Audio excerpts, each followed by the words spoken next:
Think of England, and your mind probably drifts to postcard-perfect images. Rolling green hills, centuries-old country pubs, majestic cathedrals, and historic royal estates. It's a beautiful picture. But let's be completely honest. That's the tourist brochure version. There is another side to the country that visitors rarely see, but millions of locals know all too well. It's a side dominated by grey post-war concrete, hollowed-out high streets, systemic underinvestment, and an overwhelming sense of economic neglect. Every year, public surveys, lifestyle indexes, and official government data paint a radically different picture of life across the nation. Platforms like I Live Here run notorious annual surveys where thousands of residents vent their frustrations, while organizations like the Office for Statistics track raw numbers on crime, health, and deprivation. When these data sets collide, certain towns consistently find themselves directly in the crosshairs of intense public scorn. But what turns a town into one of the most disliked places in England? Is it just internet memes and unfair stereotypes? Or is there a deeper structural reality at play? Today, we are bypassing the surface-level jokes to take an authentic, deep dive into the 10 most hated towns in England. Let's count them down. Swindon is a large town in the southwest that frequently suffers from a massive identity crisis. It grew rapidly during the 19th century as a major engineering hub for the Great Western Railway and later expanded through heavy post-war redevelopments. Today, it routinely draws public criticism for its uninspiring architectural layouts, overwhelming road systems, and a perceived lack of a distinct cultural anchor. The structural issues deep-seated in Swindon became glaringly apparent following major industrial exits. The most devastating blow came in 2021 with the closure of the massive Honda automotive plant, which instantly wiped out thousands of stable manufacturing jobs and sent shockwaves through the local supply chain. According to recent commercial property metrics, the town centre has experienced a sharp, visible decline. High retail vacancy rates, coupled with spikes in commercial shoplifting and antisocial behaviour, have left the traditional commercial core feeling hollow and abandoned. What the public says: Swindon feels like a giant transit zone. It's got the famous magic roundabout, which is an absolute nightmare to drive through, but once you get past that, there's no real heart to the town. The town centre is just blocks of grey concrete and empty shopfronts.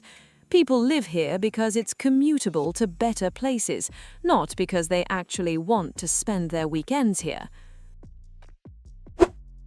Boston is a historic market town nestled in the East Midlands, famous for its striking medieval church, St. Botolph's, affectionately known by locals as the Stump.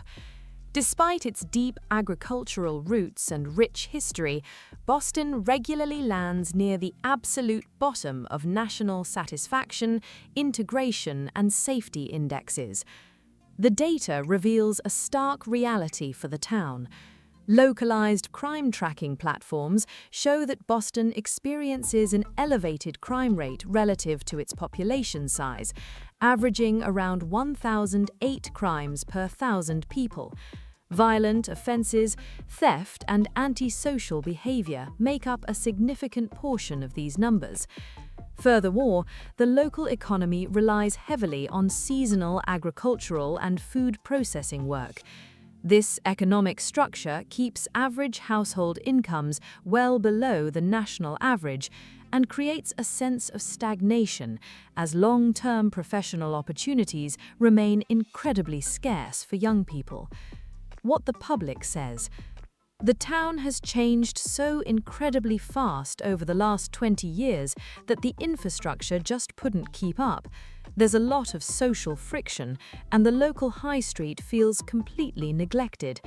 If you don't work in agriculture or logistics, the opportunities are incredibly slim. It feels completely cut off from the rest of the country. Kingston upon Hull, or simply Hull, has been a frequent target of public jokes for decades, famously claiming the top spot in the original Crap Towns publication back in 2003.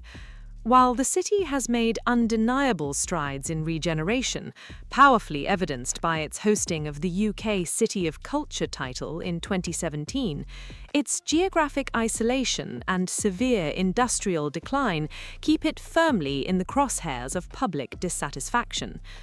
The numbers from the National Index of Multiple Deprivation, IMD, routinely place Hull among the lowest performing local authorities in England regarding health, educational achievement, and life expectancy.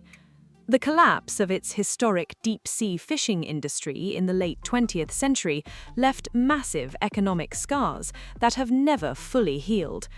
While the renewable energy sector has brought new investment via wind turbine manufacturing, the benefits have been slow to trickle down to the most deprived outer estates.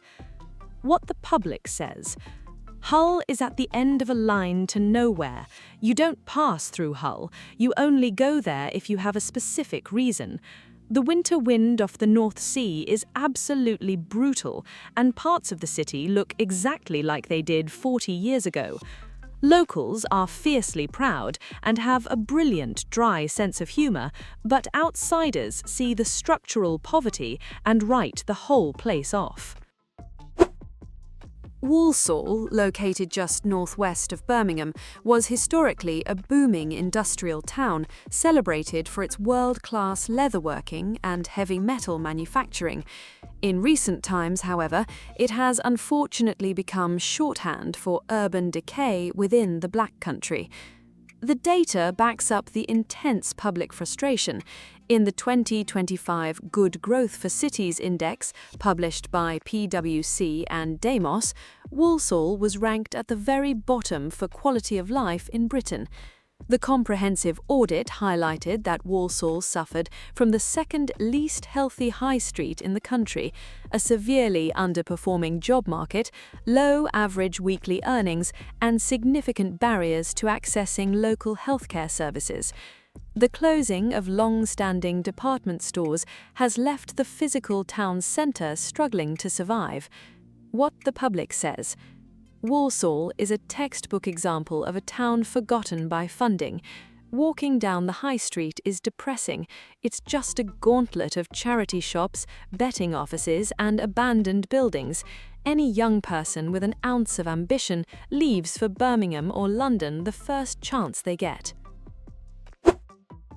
Middlesbrough was once an absolute powerhouse of the industrial world, globally celebrated for its massive steelworks and shipbuilding capabilities.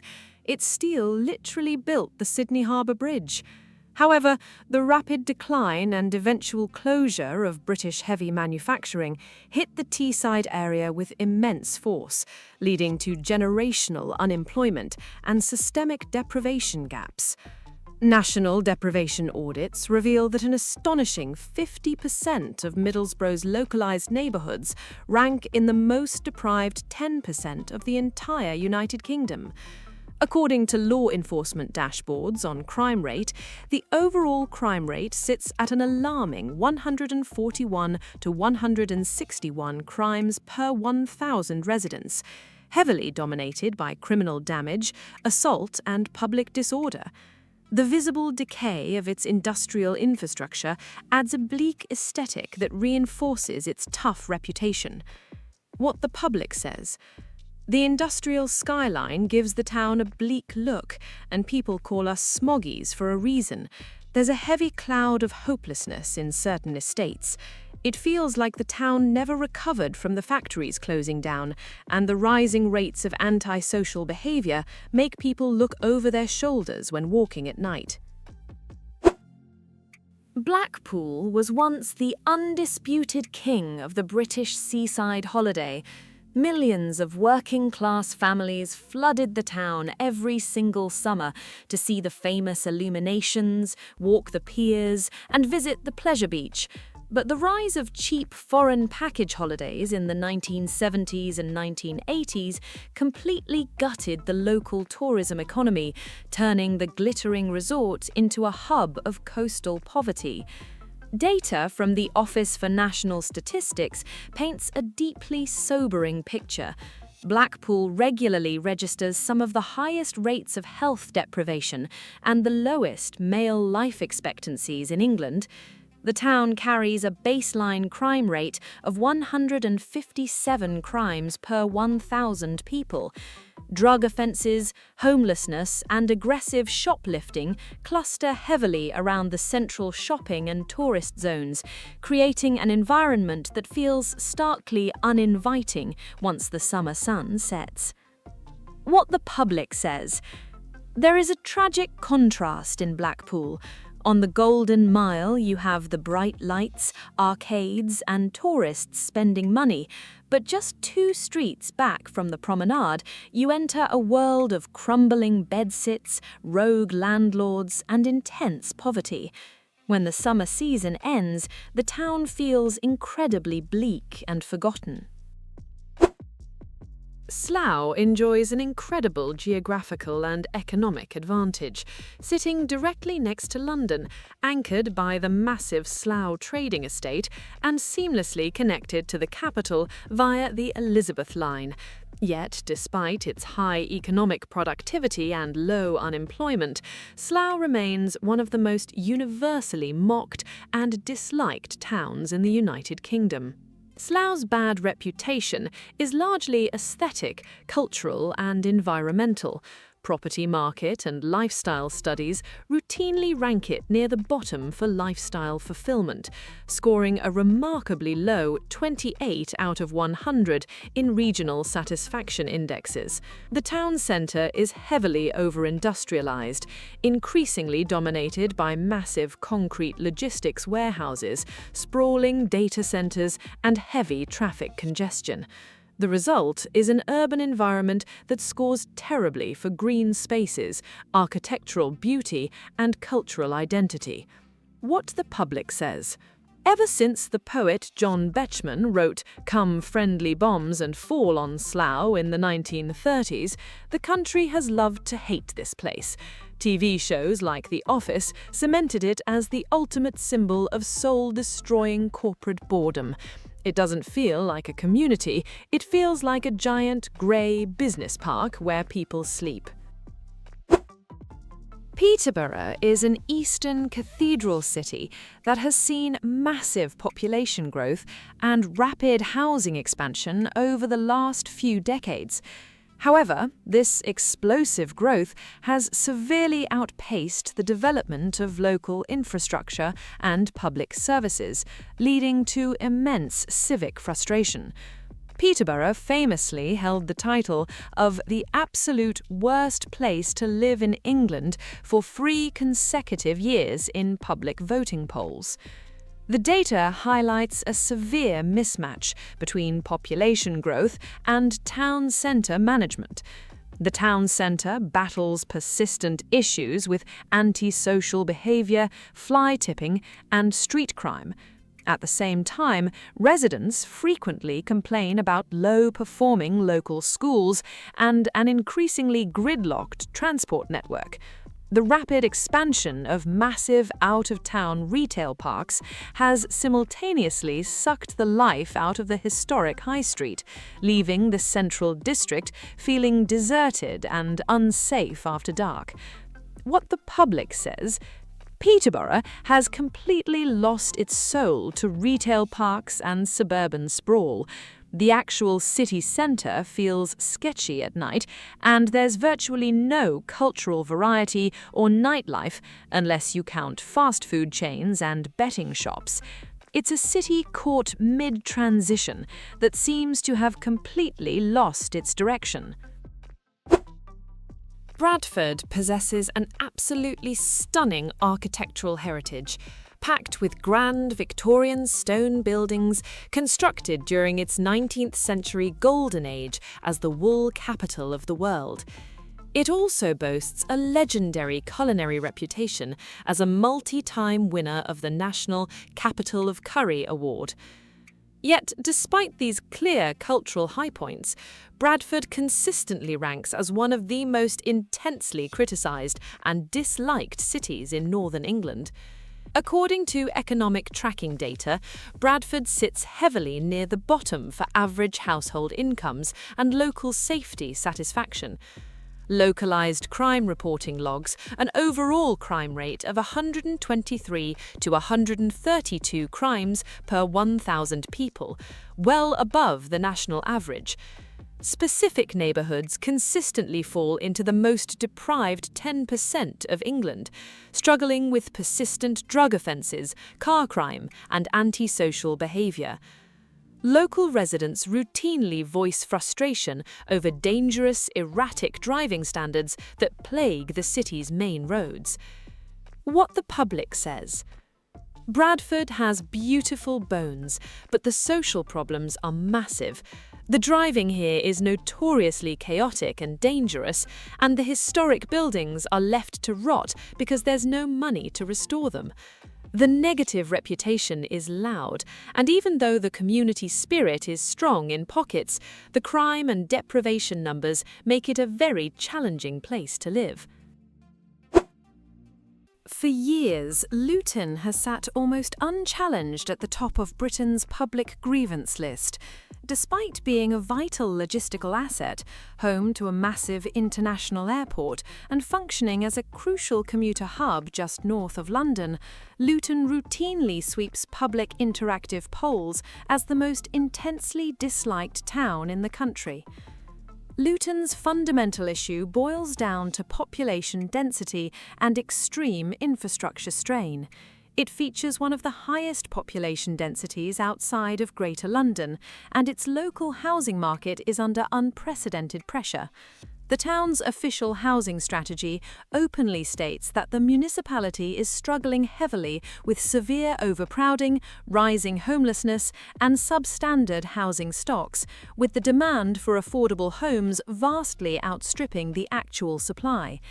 When you combine this housing crisis with a high baseline crime rate and low lifestyle satisfaction scores, Luton is left with a severe deficit in civic pride. What the public says. Luton is the ultimate concrete maze. The town centre is chaotic, the traffic is permanently gridlocked, and the architecture is a depressing mix of post-war concrete blocks. Most people only know Luton because of the airport, and honestly, the best part of Luton is leaving it on a flight. There is a complete lack of civic pride, and it feels like a place bursting at the seams. Ultimately, these towns aren't just internet memes. The data proves their harsh reputations are rooted in real, everyday struggles, like industrial collapse and long-term underinvestment. While online stereotypes are brutal, fixing these communities requires genuine economic support and new opportunities, not just a PR campaign. What do you think? Let us know your thoughts in the comments below. If you enjoyed this deep dive, smash that like button and subscribe so you never miss our next video.